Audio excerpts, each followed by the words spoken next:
ఏతుల రేవంత్ రెడ్డి మంది రైతులను ఎండబెడుతున్న దగుల్బాజీ ప్రభుత్వం కాంగ్రెస్ ప్రభుత్వం. ఎన్నికలకు ముందేమో ఎగేసిండు, ఎన్నికల తర్వాతనేమో ఎగబెట్టిండు రుణమాఫీ. ఓట్లకు ముందు ఏతులు, ఓట్లు వేసుకున్నాకనేమో ఎగవేతలు. రేవంత్ రెడ్డి అంటే ఆయన ఇంటి పేరు ఏ అట, ఏ రేవంత్ రెడ్డి అంటే అనుమూల రేవంత్ రెడ్డి కాదు. ఏ రేవంత్ రెడ్డి అంటే అరే కాదురా భయ్ బూతులు తిట్టకురు. ఏ రేవంత్ రెడ్డి అంటే ఏతుల రేవంత్ రెడ్డి, ఎగవేతల రేవంత్ రెడ్డి. కానీ ఒక మాట మాత్రం చెప్తున్నా నేను, ఆయన ఏమనుకుంటాను ఎరికేనా, ఆఖరి 6 నెలల్లో మళ్ళా మోసం చేయొచ్చు, ప్రజలు మర్చిపోతారు. ఆఖరి 6 నెలలకు ఏదో 4,000 పెంచినట్టు చెప్తే ఆయన అంత ఆగమవుతారు, ఏం కాత్తి అన్ని మర్చిపోతారు. ఇలా యూరియా కోసం పడ్డ కష్టం మర్చిపోతారు, ఇలా మొక్కజొన్న కేంద్రాల కడ పడిగాపులు కాసింది మర్చిపోతారు, అన్ని మర్చిపోయి మళ్ళీ నాకే గుద్దుతారు, మోసం చేయొచ్చు అనుకుంటాడు రేవంత్ రెడ్డి. అందుకే పార్లమెంట్ ఎలక్షన్ రాగానే ఏం మొదలు పెట్టిండు, వరంగల్కి వచ్చిండు, భద్రకాళి తల్లి మీద ఒట్టు పెట్టిండు. భద్రకాళి తల్లి మీద ఒట్టు రుణమాఫీ చేస్తా అన్నాడు. యాదగిరిగుట్ట వేయిండు, లక్ష్మీ నరసింహస్వామి మీద ఒట్టు నేను రుణమాఫీ చేస్తా అన్నాడు. ఇలా దేవుళ్ళు కూడా తలపట్టుకొని కూర్చున్నారు, వీడెక్కడ దొరికిండ్రా దౌర్భాగ్యుడని, మా మీద ఒట్టెందుకు పెడతాడు వీడని చెప్పి గసంటి పరిస్థితి వచ్చింది. అందుకే నేను అంటున్నా, ఆ భద్రకాళి తల్లి కూడా ఊకోదు. నేను ఇప్పుడే పోయి మొక్కు వచ్చిన బరాబర్ అంతు చూస్తుంది భద్రకాళి తల్లి కూడా. రేవంత్ రెడ్డి గుర్తు పెట్టుకో, చీల్చి చెండాడుతుంది. ఇవాళ ఒక్క మాట, రుణమాఫీ ఎట్లుందంటే పంచపాండవులు మంచం కొల్ల కథలు ఎక్కున్నది. ఒక్క ఊర్లే ఈ రాష్ట్రంలో 12,769 గ్రామాలుంటే ఒక్కటంటే ఒక్క ఊర్లో కూడా రుణమాఫీ జరగలే. నేను అడిగిన అసెంబ్లీలో రేవంత్ రెడ్డిని, మళ్ళీ ఇలా వరంగల్ గడ్డ మీదకి వెళ్ళి అడుగుతున్నా, రేవంత్ రెడ్డి నీకు దమ్ముంటే నువ్వు చెప్పే మాటల్లో వీసమెత్తు నిజముంటే ఏ ఊరికి పోదామో నువ్వు రా. గంగదేవి పల్లికి పోదామా, కొండారెడ్డి పల్లికి పోదామా, కొడంగల్కి పోదామా, ఏ ఊరికి పోదామో చెప్పు. ఒక్క ఊరిలోనైనా 100% మంది రైతులు రాసిచ్చినరనుకో మాఫీ జరిగిందని శాశ్వతంగా రాజకీయాలు వదిలిపెట్టి పక్కన పోయి కూర్చుంటా అని చెప్పి నేను విజ్ఞప్తి చేస్తా ఉన్నా. దమ్ముంటే రా, సవాల్ స్వీకరించు. రేవంత్ రెడ్డి వస్తాడా, తుమ్మల నాగేశ్వరరావు గారు వస్తారా, ఎవరు వస్తారో రండి.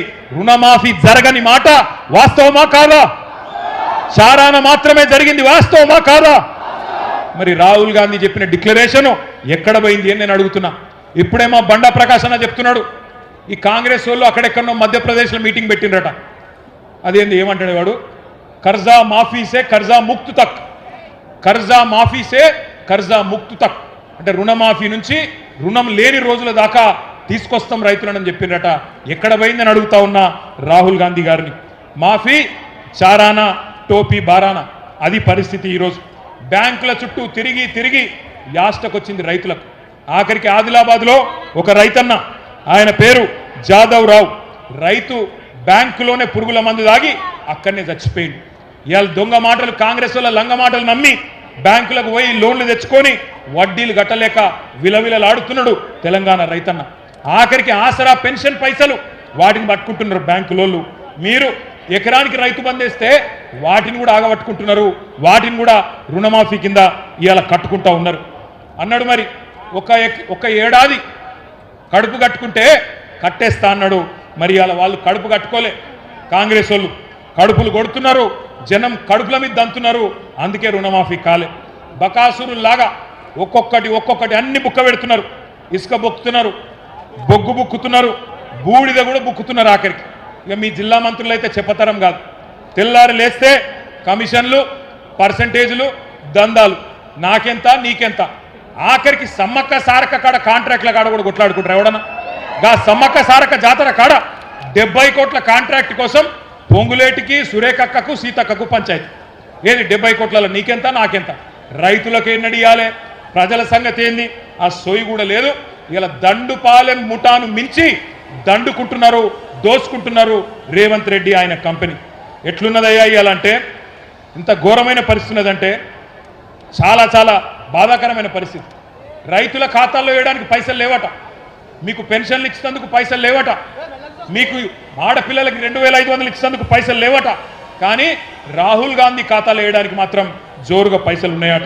ఇక మీకు చెప్పాలని చెప్పిండు, నేను కూడా ఒక మాట చెప్తా. ఒకనాడు తెలంగాణ రైతన్న ఆనాటి నుంచి ఈనాటి వరకు ఎక్కడికి వచ్చిండో ఒక్కసారి ఆలోచన చేయండి.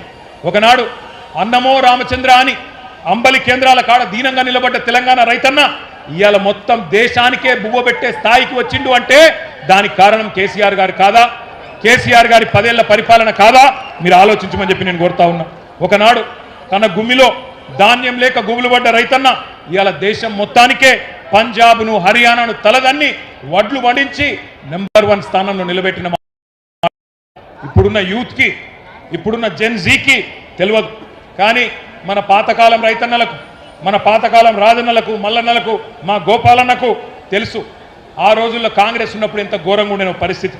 ఏ ఊర్లో చూసినా ఏముండే? నెర్రలు వారిన నేలలు, ఎండిపోయిన పొలాలు, కరెంటు కోతలు, పేలుతున్న ట్రాన్స్ఫారంలు, దొంగరాత్రి కరెంటులు, పాము కాట్లు, పురుగుల మందు దాగి సచ్చే సావులు, కరువులు, కన్నీళ్లు, ఆకలి కేకలు. అట్లాంటి తెలంగాణలో ఇంత గొప్ప చమత్కారం ఎట్లా జరిగింది ఎన్నడన్నా ఆలోచన చేసిండ్రా? అవే భూములు, అవే రైతులు, అవే వానలు. కానీ ఎట్లా జరిగింది మరి అద్భుతం? ఎట్లా జరిగింది అంటే ఆగమైన తెలంగాణను బాగు చేయాలి అని మీరు ఆదేశిస్తే పెద్దలు కేసీఆర్ గారి నాయకత్వంలో మేమందరం కూడా 10 ఏళ్ళు ప్రాణం పెట్టి పనిచేసినాం, రైతుల కోసం పనిచేసినాం. దుక్కి దున్నటోని దుఃఖం తీర్చాలి, కష్టాలు కడతీర్చాలని చెప్పి రక్తాన్ని రంగరించి మెదళ్లను కరిగించి అద్భుతమైన పనులకు, అద్భుతమైన పథకాలకు శ్రీకారం చుట్టిండు కేసీఆర్ గారు. ఒక బక్క రైతు కోసం బక్క పల్చని కేసీఆర్ గారి ఉక్కు సంకల్పంతో మనం పనిచేస్తే ఈ విప్లవం వచ్చింది. కేసీఆర్ గారు స్వయంగా రైతు, ఒక రైతు బిడ్డ, మీ కష్టం తెలిసినోడు కాబట్టే ఆయన పని చేస్తే ఎక్కడి నుంచి ఎక్కడికి వచ్చినామో ఒక్కసారి మీరు ఆలోచించమని కోరుతున్నా. నేను ఈ వరంగల్ వేదికగా కాంగ్రెస్ బీజేపీ నాయకులకు ఒక సవాల్ చేస్తా ఉన్నా. 79 ఏళ్ల స్వతంత్ర భారతదేశ చరిత్రలో కేసీఆర్ గారి కంటే రైతులకు ఎక్కువ చేసిన ముఖ్యమంత్రిని ఒక్కని చూపెట్టినా ఏ సవాల్ కంటే ఆ సవాల్కి నేను సిద్ధమనే మాట ఈ సందర్భంగా విజ్ఞప్తి చేస్తా ఉన్నా. ఇవాళ నాకు ఒకటి గుర్తొస్తున్నది. ఆ మధ్యన రేవంత్ రెడ్డి ఒకరోజు సవాల్ చేసిండు. మేమేందో మీరేందో రైతులకు ఎవరేం చేసినామో తెలుసుకుందాం రా అని నన్ను సవాల్ చేస్తే హైదరాబాద్లో ప్రెస్ క్లబ్కు పోయినా. పోతే ముఖం సాటేసిండు, పారిపోయిండు. సవాల్ చేసిన సన్నాసి జడుచుకున్నాడు, జారుకున్నాడు. ఆయన పరిస్థితి ఏంటంటే రేవంత్ రెడ్డి గారికి కూడా తెలుసు, మళ్ళీ గెలవడం తెలుసు. కాంగ్రెస్ను 100 ఏళ్ళు మళ్ళీ ఇక్కడ మళ్ళొక్కసారి మొలకెత్తనీయడు తెలంగాణ రైతన్న అనే మాట కూడా రేవంత్ రెడ్డికి తెలుసు. అందుకే నేను గుర్తు చేస్తా ఉన్నా మీకు, కేసీఆర్ గారి నాయకత్వంలో ఈ రాష్ట్రంలో ఒక విప్లవాన్ని సృష్టించినాం. రైతు బంధు కోసం 73,000 కోట్లు, రుణమాఫీ కోసం 29,000 కోట్లు, 24 గంటల కరెంటు మీకు ఇచ్చేందుకు 1,00,000 కోట్లు, కాళేశ్వరం, పాలమూరు, సీతారామ, మిషన్ కాకతీయ సాగునీటి ప్రాజెక్టులకు 1,60,000 కోట్లు, ధాన్యం కొనుగోలుకు 1,32,000 కోట్లు, మిషన్ కాకతీయకు 24,000 కోట్లు, రైతు బీమాకు 6,000 కోట్లు, రైతు వేదికలు, రైతు కల్లాలు, రైతు చల్లగుండాలే, పల్లె పచ్చగుండాలని చెప్పి 5 లక్షల కోట్లు, అక్షరాల 10 ఏళ్లలో 5 లక్షల కోట్లు ఖర్చు పెట్టిన నాయకుడు రైతుల కోసం కేసీఆర్ గారు. అందుకే దేశానికి తెలంగాణ అన్నపూర్ణగా అవతరించింది. ఎకరానికి 3 లక్షలు పల్కని భూమి 30 లక్షల రూపాయలు దాటింది. ఇవాళ భూముల విలువ అట్లే ఉందా? వరంగల్లో భూముల విలువ తగ్గిందా, పెరిగిందా? ఇది వాస్తవం. రైతుకు కేసీఆర్ వచ్చినాక గుండె ధైర్యం పెరిగింది, ఆత్మహత్యలు ఆగినాయి. అప్పులు తెచ్చి కేసీఆర్ ఏం చేసిండు అంటే గిన్ని పనులు చేసిండు. మరి ఇలా నేను అడుగుతున్న కాంగ్రెస్ నాయకులను, మీరు 2.5 ఏళ్లలోనే 3,70,000 కోట్లు అప్పు చేసిండ్రు. ఏం చేసిండ్రు? మరి ఎవరిని ఉద్ధరించిండ్రు?